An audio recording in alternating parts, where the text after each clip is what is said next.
नमस्कार, मी प्रतीक्षा, DNA मराठीमध्ये आपलं स्वागत। महानगरपालिका सार्वत्रिक निवडणुकीच्या पार्श्वभूमीवर महाविकास आघाडीच्या उमेदवारांच्या प्रचारासाठी प्रभाग क्रमांक 4 मधील मुकुंदनगर परिसरात मोटरसायकल रॅलीद्वारे रोड शो करण्यात आला। काँग्रेसचे प्रदेशाध्यक्ष हर्षवर्धन सपकाळ आणि खासदार निलेश लंके यांच्या प्रमुख उपस्थितीत झालेल्या या प्रचार रॅलीत युवा वर्ग मोठ्या संख्येने सहभागी झाले होते। मोटरसायकल रॅलीची सुरुवात मुकुंदनगर येथील दम 12 हजारी व शाह शरीफ दर्ग्यावर चादर अर्पण करून करण्यात आली। त्यानंतर दुचाकी वाहनावरून प्रचार रॅली काढण्यात आली। या प्रचार रॅलीत कार्यकर्त्यांच्या उत्स्फूर्त घोषणांनी वातावरण दणाणून गेले। यावेळी प्रदेशाध्यक्ष सपकाळ व खासदार लंके यांनी रॅलीत सहभाग घेत मतदारांना आवाहन केले।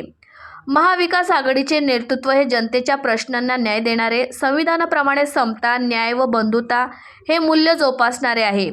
सर्वसामान्यांच्या हिताचे आणि विकासाभिमुख असल्याचेही यावेळी नेत्यांनी स्पष्ट केले। महाविकास आघाडीच्या उमेदवारांना भरघोस मतांनी विजयी करण्याचे आवाहनही त्यांनी केले। प्रभाग क्रमांक 4 मधील काँग्रेस पक्षाचे उमेदवार शेख नसीम खान साहेब शेख फैयाज अजीजुद्दीन खान मीना जाफर व शम्स हाजी समीर खान यांच्या प्रचारासाठी या मोटरसायकल रॅलीचे आयोजन करण्यात आले होते। या रॅलीत राष्ट्रवादी काँग्रेसचे शहराध्यक्ष तथा माजी महापौर अभिषेक कळमकर, काँग्रेसचे शहराध्यक्ष दीप चव्हाण, राष्ट्रवादीचे विधानसभा अध्यक्ष निलेश मालपाणी, माजी नगरसेवक संजय जिंजे, युवक काँग्रेसचे मोहसिन शेख यांच्यासह महाविकास आघाडीचे पदाधिकारी व कार्यकर्ते व समर्थक मोठ्या संख्येने सहभागी झाले होते।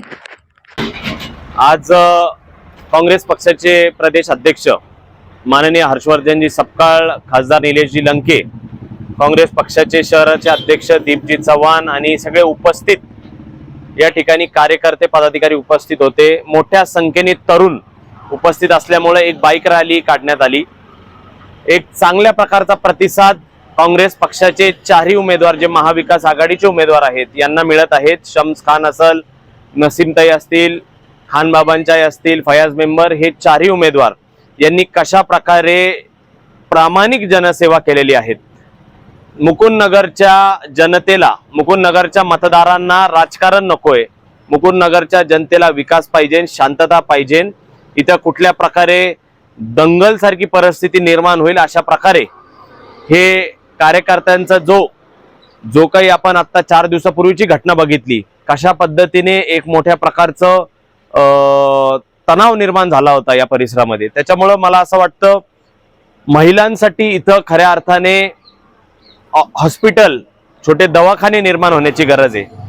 आज एवढ्या मोठ्या प्रमाणात आपण विकास केला असे समोरचे लोक म्हणतात, परंतु विकास काय दिसत नाही। बारीक सारीक ज्या गल्लीबोळ आहे, बारीक सारीक ज्या कॉलन्या आहेत मुकुंदनगर मधल्या, इथं विकास हा झालेला नाही। त्याच्यामुळे ह्या सगळ्या परिस्थितीमध्ये आमच्या चारही उमेदवारांना जे पंजा चिन्हावर लढवत आहे यांना जनतेने संधी द्यावी। निश्चित प्रकारे प्रामाणिक जनसेवा करण्याचा ध्यास या चारही उमेदवारांनी केलेला आहे आणि खासदार निलेश लंके साहेब सुद्धा यांच्या पाठीमागे भक्कमपणे, खंबीरपणे उभे आहेत। मला असं वाटतं एकदा तरी ही संधी ही दिली पाहिजे असं मला वाटतं।